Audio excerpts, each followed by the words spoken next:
If you've heard of the ancient Sumerians before, buckle up because you're in for a wild ride. If you haven't heard about them, buckle up because you're in for a wild ride. Starting us off today, I want to talk a little bit about who the Sumerian people were and how they came to be, although for the most part it really is a mystery. Because of the discourse surrounding the Sumerian people, they have often been referred to as the Sumerian problem, which is kind of mean, but it makes sense because the civilization is confusing. According to the majority of researchers, Sumer, the land of the Sumerian people, which resided in what is now southern Iraq, was first settled by humans sometime between 4500 to 400 BC. Based on Sumerian literature, it is likely they arrived from the south after having traveled through the Persian Gulf. The early settlers of the land were experts in farming, raising cattle, weaving textiles, carpentry, poetry, and even brewing beer. By 3000 BC, the advanced civilization took full control over the area, and by 2800 BC, it reached its peak population between 40,000 and 80,000 people, all living within the city's 6 miles of defensive walls. It is believed that the Sumerian civilization invented the pyramids, the wheel, script, arithmetic, geometry, irrigation, saws and other tools, candles, chariots, harpoons, and, of course,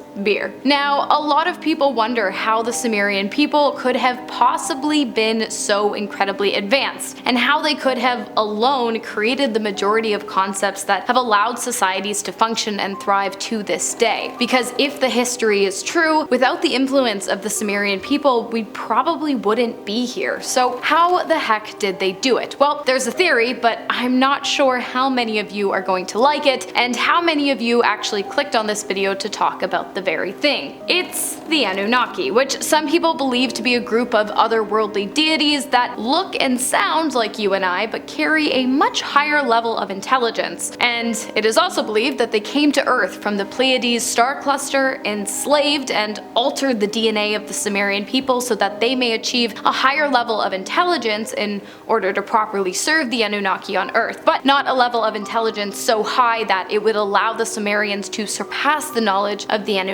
themselves. And furthermore, when the Anunnaki were done using the Sumerian people, they lowered human intelligence. Enough to keep us smart, but just enough so that we would no longer be able to comprehend their existence. Now, whether or not you believe that is up to you, but let's get into why people think the Anunnaki exist. In Sumerian mythology, the Anunnaki are mentioned constantly, and are constantly given credit for the people of Sumeria's vast wealth of advanced knowledge. They are often referred to as gods, and have been given names such as Enki, Nana, Utu, and Inanna. Enki being the most prominent figure, the god of air, who is said to have separated heaven and earth. Collectively, the Anunnaki decided the fates of human beings. Initially, they were associated with the heavens, but as time went on, they became more and more intermingled with the affairs of earth. Other texts, however, portray the Anunnaki as the gods of the underworld who judge the dead. And it's also believed that Amun-Ra, a god worshipped in Egypt, was an Anunnaki as well, which would make sense given the similarities between the two civilizations, their infrastructure, and their architectural feats.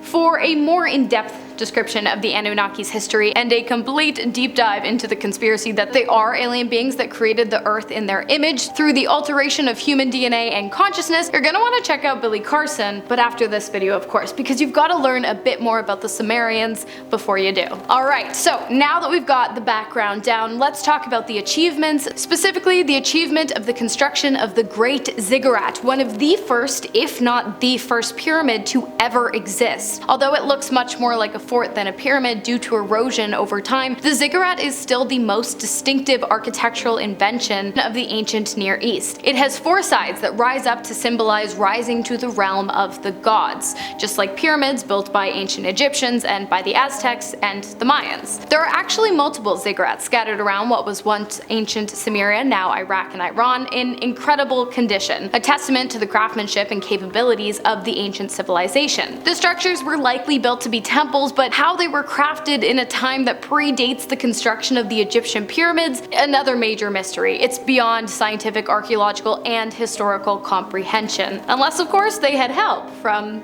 The Anunnaki, perhaps. See? Now I'm convincing you. As I mentioned, the Great Ziggurat, or the Ziggurat of Ur, was built as a temple, but not just any temple, a temple for the moon goddess Nana, whom I previously mentioned. It was built around 2100 BCE by King Ur-Nami of the 3rd dynasty of Ur for Nana, the divine patron of the city-state. The structure is visible for miles. It was the highest point in the city, necessary if it were to reach the gods, or if you're Team Anunnaki, necessary because Nana demanded it. It is believed that the temple was used as a place for both spiritual and physical nourishment. Surplus crops and food would be brought to the temple for those in need, and communities would gather in spiritual worship of their many gods or other worldly rulers. As I said, the top of the Ziggurat of Ur unfortunately did not survive, but the bottom remains fully intact with walls equipped with vents that allow moisture from the interior of the structure to be evaporated from the temple during wet seasons, and terrace floors fitted with drains to carry away water during the rainy winter months. It's super advanced and it's super cool. Moving on from the ziggurats, I want to talk about the Sumerian king list, also referred to as the Chronicle of the One Monarchy. It's an ancient list carved into clay tablets containing names, places, important dates, and exploits. It's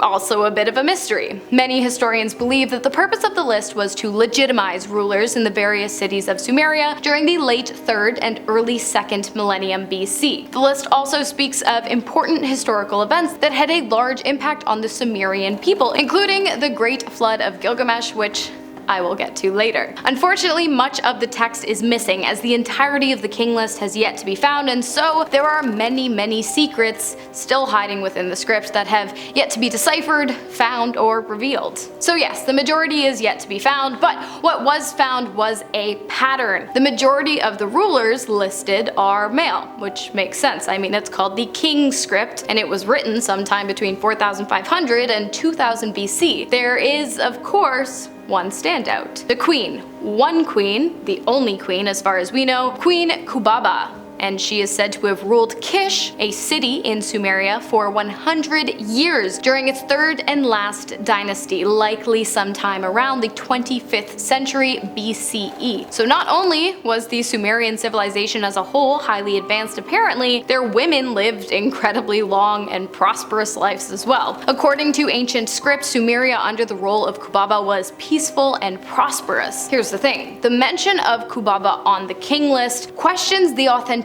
of the entire thing, because it's unclear whether or not Queen Kubaba was a real person, worshipped like a god, or if she actually was a god. Or you know, Anunnaki. Another important artifact found in what was once ancient Sumeria are the Sumerian seals or cylinders, small cylindrical objects carved with images in reverse, hung on strings of fiber and leather, and likely worn around the neck or wrist, and likely used to authenticate documents. It is believed that each seal was only ever used by one person. When a document required a signature, a seal would be rolled across a slab of clay to signify the agreement of whomever was in possession of the tool. While this is all good and well, there is another theory about what the seals might have been used for, one with a little more whimsy. Some seals are said to have held great magic and power because of their intricate beauty and delicate creation. They were intricate murals carved on small pieces of semi-precious stones such as agate, lapis lazuli, statite, limestone, marble, quartz, serpentine, hematite, and jasper, with prominent members of society receiving seals carved into silver and gold. Could Sumerians have been the first to create true document authentication? Possibly, or were they just carrying around little magic amulets? Who really knows? Alright, next up, the Sumerian history, as described by their ancient texts, holds some striking similarities to the history of Christianity. In Christian scripts, Genesis 6-9, God decides to bring about a great flood that will destroy all life on earth in an effort to rid humanity of its wickedness. However, he spares the life of the righteous Noah, Noah's family, and 2 of every kind of creature, so that the earth may one day be repopulated. After the flood, Noah sends out birds to see if it is safe to leave the boat. Scripts written out on Sumerian tablets tell an incredibly similar story. It's the Epic of Gilgamesh, in which the main character Gilgamesh is given an account of the Great Flood from his ancestor Utnapishtim, who was instructed by the gods to build a boat and save both his life and the lives of his families, as well as animals from the flood. After the flood, Utnapishtim sends out birds to see if it is safe to leave the boat. The similarities are too much to ignore, but what does it mean? Was there really a great flood, or was Christianity actually influenced by the mythology of the Sumerian people? There's really no way to know, but it's a super interesting concept. You know what else we have no way of knowing? Why or how the Sumerian civilization ended. There is a lot of controversy regarding the theories as to what brought the empire to its knees and the Sumerian people to an end after centuries of ruling the lands of Mesopotamia and cultivating abundant and advanced societies. But I will tell you the main 4 theories. 1. That their irrigation system, which diverted rivers inland to irrigate soil, destroyed their crops because the rivers carried harmful salts and other mineral matter that made soil too acidic and caused their crops to die. Thus they had to disband. 2. That the river used to irrigate the soil dried up and caused the economy to fall and eventually collapse. 3. In 2004 BC, the Elamites stormed Ur and took control of the capital, during which time Amorites began replacing the Sumerian population and the Babylonian Empire was formed.